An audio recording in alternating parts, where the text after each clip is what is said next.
Welcome to Ehela's Tuition.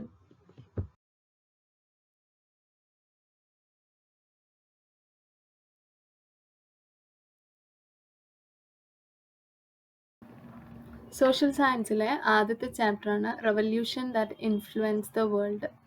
ലോകത്തെ മാറ്റിമറിച്ച വിപ്ലവങ്ങൾ. ഈ വിപ്ലവങ്ങളിൽ നാം ആദ്യം പഠിക്കുന്ന വിപ്ലവമാണ് the American war of independence. അമേരിക്കയിലെ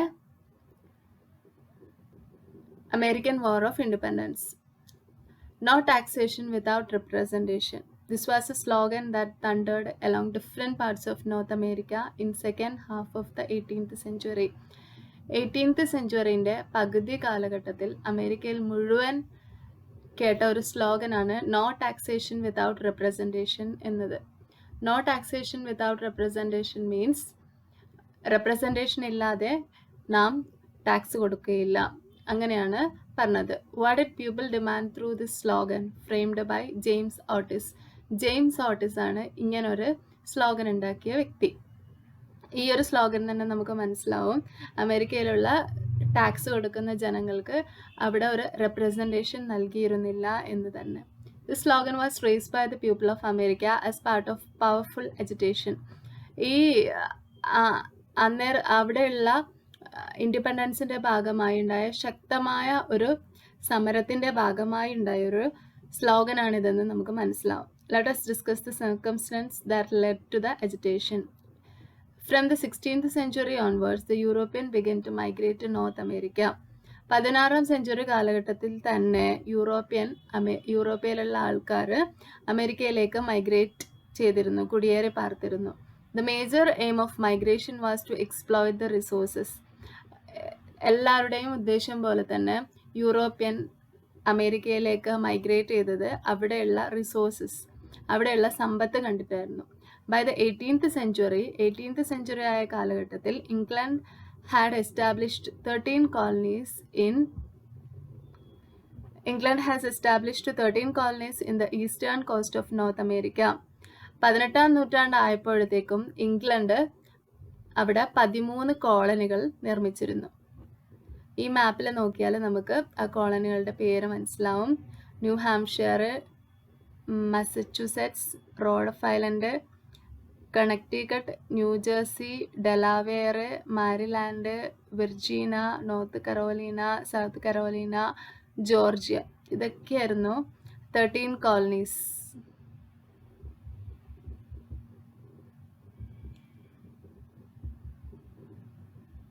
The British treated the American colonies as a center for collecting raw materials for their industry and a market for selling their products. അപ്പോൾ ബ്രിട്ടീഷുകാർ അമേരിക്കൻ കോളനിയെ കണക്കാക്കിയിരുന്നത് അവരുടെ ബിസിനസ്സിന് ആവശ്യമായ റോ മെറ്റീരിയൽസ് പ്രൊവൈഡ് ചെയ്യുന്ന സെൻറ്ററായും അതുപോലെ അവരുണ്ടാക്കുന്ന products വിൽക്കാനുള്ള ഒരു മാർക്കറ്റായിട്ടുമാണ് അവർ അമേരിക്കയെ കണക്കാക്കിയിരുന്നത്. The policy implemented by the British merchant with the help of their motherland in the American colonies is known as mercantilism. ഈ ഒരു പോളിസി, അവർക്ക് റോ മെറ്റീരിയൽസ് കിട്ടുക, അവരുണ്ടാക്കുന്ന പ്രൊഡക്ട്സ് ഒക്കെ അമേരിക്കയിൽ വിൽക്കുക എന്നുള്ള ആ ഒരു പ്രോസസ്സ് നടത്തി, ആ ഒരു പ്രോസസ്സിനെ അവരുടെ ബ്രിട്ടീഷ് സർക്കാരും കൂടെ അനുകൂലിച്ചിട്ടുണ്ടായിരുന്നു. The policy implemented by the British merchant with the help of their motherland in American colonies is known as mercantilism. British ഗവൺമെൻറ്റിൻ്റെ സഹായത്തോടെ ബ്രിട്ടീഷ് മെർച്ചൻസ് അമേരിക്കയിൽ നടത്തിയ പോളിസിയാണ് മെർക്കൻറ്റലിസ്റ്റ് ലോ എന്ന് പറയുന്നത്. അതിൽ പോളിസിയിൽ പറയുന്നത് the goods to and from the colonies must be carried only in British ships or ship build in British colonies. British കോളനികളിൽ നിർമ്മിച്ച ഷിപ്പിലോ അല്ലെങ്കിൽ ബ്രിട്ടീഷുകാരുടെ ഷിപ്പിലോ മാത്രമേ ഗുഡ്സ് ഇംഗ്ലണ്ടിൽ നിന്ന് goods to and from the colonies must be carried. കോളനിയിലേക്ക് വരുന്നതും കോളനികളിൽ നിന്ന് പോകുന്നതുമായ ഗുഡ്സ് ബ്രിട്ടീഷുകാരുടെ കപ്പലുകളിലോ അല്ലെങ്കിൽ കോളനികളിൽ നിർമ്മിച്ച കപ്പലുകളിലും മാത്രമേ കൊണ്ടുപോകാൻ പാടുള്ളൂ. അതുപോലെ product of the colonies like sugar, wool, cotton, tobacco etcetera only be exported to England. Products ആയ ഷുഗർ, വൂൾ, കോട്ടൺ, ടൊബാക്കോ എന്നിവ ഇംഗ്ലണ്ടിലേക്ക് മാത്രമേ എക്സ്പോർട്ട് ചെയ്യാൻ പാടുള്ളൂ. British stamp must be affixed on all the legal documents, newspaper, pamphlets, license, etc. എല്ലാ നിയമപരമായ ഡോക്യുമെന്റ്സിലും അതുപോലെ news പേപ്പറുകളിലും എല്ലാം ബ്രിട്ടീഷ് സ്റ്റാമ്പ് പതിപ്പിച്ചിരിക്കണം. Colonies must provide food and quarters for the British troops which were maintained in colonies. കോളനികളിലുള്ള British ട്രൂപ്പിന് ആവശ്യമായ ഭക്ഷണവും താമസവും കോളനിക്കാർ നൽകേണ്ടതാണ്. Import tax must be paid for the import of tea, glass, paper. Tea, glass, paper എന്നിവ ഇറക്കുമതി ചെയ്യുന്നുണ്ടെങ്കിൽ അവയ്ക്ക് ഇമ്പോർട്ട് ടാക്സ് നൽകണം. ഇതിന്റെ ഫലമായുണ്ടായ ഒരു സമരമാണ് ബോസ്റ്റൺ ടീ പാർട്ടി എന്നത്. The high tax levied by the British government on tea fired up strong protest in America. സാധാരണക്കാർ എല്ലാവരും കഴിക്കുന്ന ഒരു ഭക്ഷണമാണ് ടീ. അപ്പോൾ ടീ പൗഡറിന് കൂടുതലായിട്ട് ടാക്സ് വാങ്ങുന്ന സമയത്ത് ആൾക്കാർക്ക് അത് ബുദ്ധിമുട്ടായി വരികയും അതിനെതിരെ പ്രക്ഷോഭം ഉണ്ടാവുകയും ചെയ്തു. ഇതിന്റെ ഫലമായി 16 December 1773 group of people disguised as red Indians. Red ഇന്ത്യൻസിനെ പോലെ തോന്നിക്കുന്ന തരത്തിൽ കുറച്ച് ആളുകൾ ഷിപ്പിൽ കയറി. Boarded the ships at the night in the Boston harbour. Boston ഹാർബറിൽ നിർത്തിയിരുന്ന ഷിപ്പിൽ കയറുകയും അതിലുണ്ടായിരുന്ന ചായപ്പൊടിയുടെ 342ഓളം പാക്കറ്റുകൾ കടലിലേക്ക് എറിയുകയും ചെയ്തു. This protest is known as Boston tea party. ഈ ഒരു സമരത്തിനെയാണ് ബോസ്റ്റൺ ടീ പാർട്ടി എന്ന് പറയുന്നത്. അതുപോലെ തന്നെ the ideologist of some thinkers also stimulated the people of colonies. ചില സാമൂഹ്യ പരിഷ്കർത്താക്കളുടെ വാക്കുകളും ജനങ്ങളെ കോളനിക്കാർക്കെതിരെ, ബ്രിട്ടീഷുകാർക്കെതിരെ തിരിക്കാൻ കാരണമായി. നോക്കാം, ജോൺ ലോക്ക് എന്താ പറഞ്ഞത്? Every has some fundamental rights. എല്ലാവർക്കും ചില മൗലിക അവകാശങ്ങളുണ്ട്. No government has right to suspend them. ഒരു ഗവൺമെന്റിനും അതില്ലാതാക്കാൻ സാധിക്കില്ല. Thomas Paine, there is something absurd in supposing a continent be perpetually governed by foreign power. North America എന്ന് പറയുന്ന ഒരു സ്ഥലം ഇംഗ്ലണ്ട് എന്ന് പറഞ്ഞ ഒരു ഫോറിൻ കൺട്രിക്ക് എപ്പോഴും ഇങ്ങനെ അടക്കി വെക്കാൻ സാധിക്കില്ല എന്നാണ് തോമസ് പെയിൻ പറഞ്ഞത്. The entire continent assembles. അതിനുശേഷം ആൾക്കാരിങ്ങനെ ഇംഗ്ലണ്ടിനെതിരെ തിരിഞ്ഞതിന് ശേഷം അവരെന്തൊക്കെ ചെയ്തു നമുക്ക് നോക്കാം. The delegates of all colonies except Georgia met at Philadelphia in 1774 to protest against the policies and the rules imposed by England. England അവർക്ക് മേൽ ചുമത്തിയ റൂൾസിന് എതിരെ പ്രതികരിക്കാൻ വേണ്ടി ജോർജിയ ഒഴികെയുള്ള എല്ലാ സ്ഥലങ്ങളിലുള്ള ലീഡർമാരും ഫിലാഡൽഫിയയിൽ മീറ്റ് ചെയ്തു 1774. It is known as first continental congress. ഈ ഒരു കൂടിച്ചേരലിനെയാണ് ഫസ്റ്റ് കോണ്ടിനെന്റൽ കോൺഗ്രസ് എന്നറിയപ്പെടുന്നത്. Subsequently people of the colony submitted a petition to the king of England. അതിനുശേഷം അവരുടെ ചർച്ചകൾക്ക് ശേഷം അവർ ഇംഗ്ലണ്ടിലെ കിങ്ങിന് ഒരു പെറ്റീഷൻ കൊടുത്തു. The demand the revocation of regulation enforced on industry and commerce and not to impose tax without the approval of the people. അവർ business രംഗത്ത് company ഏർപ്പെടുത്തിയിരുന്ന നിയമങ്ങൾക്കെതിരെയും അതുപോലെ തന്നെ ജനങ്ങൾക്ക് ഇഷ്ടമല്ലാത്ത ടാക്സ് സംവിധാനങ്ങൾക്കെതിരെയുമാണ് പ്രൊട്ടസ്റ്റ് ചെയ്തത്. But the king sent a military force to suppress the people. പക്ഷേ അവരുടെ അവർ കൊടുത്ത ഈ ഒരു പെറ്റീഷൻ കിങ് സ്വീകരിച്ചു. പക്ഷേ ജനങ്ങളുടെ ഈ പ്രക്ഷോഭത്തെ സപ്രസ് ചെയ്യാനാണ്, ഇല്ലാതാക്കാനാണ് കിങ് ശ്രമിച്ചത്. കിങ് ഒരു മിലിറ്ററി ഫോഴ്സിനെ അയക്കുകയാണ് ചെയ്തത്. This led to the war between the England and colonies. ഇതൊരു യുദ്ധത്തിൽ കലാശിച്ചു, ഇംഗ്ലണ്ടും കോളനികളും തമ്മിലുള്ള യുദ്ധത്തിൽ. The second continental congress held at Philadelphia. അതിനുശേഷം 1775 സെക്കൻഡ് കോണ്ടിനെന്റൽ കോൺഗ്രസ് ഫിലാഡൽഫിയയിൽ വെച്ച് നടക്കുകയും elected George Washington as the commander in chief of continental army. അവരുടെ ആർമിയുടെ കമാൻഡറായി ജോർജ് വാഷിംഗ്ടണിനെ സെലക്ട് ചെയ്യുകയും ചെയ്തു. During this time, through the pamphlet tilted a common sense, Thomas Paine declared that it was wise for the American to break the ties with Britain. ആ സമയത്ത്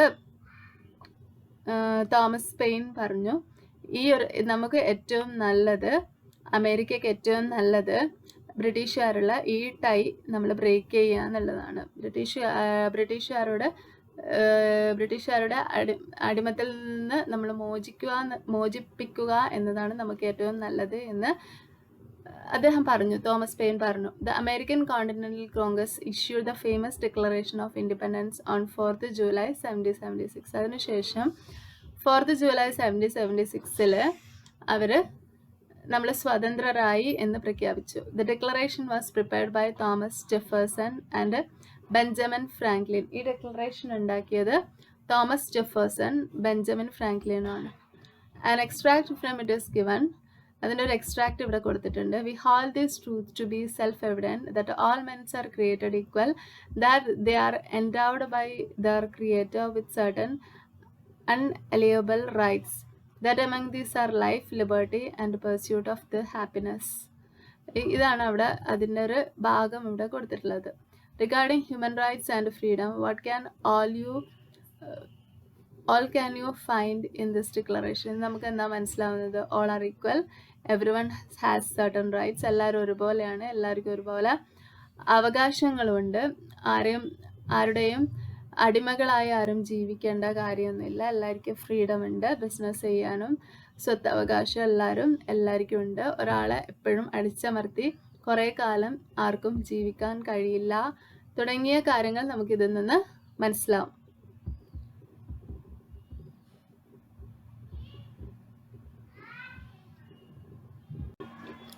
ഞങ്ങൾ സ്വതന്ത്രരായി എന്ന് declare ചെയ്തതിന് ശേഷം ദ വാർ ബിറ്റ്വീൻ, പിന്നീട് അവിടെ ഒരു യുദ്ധമാണ് ഉണ്ടായത്.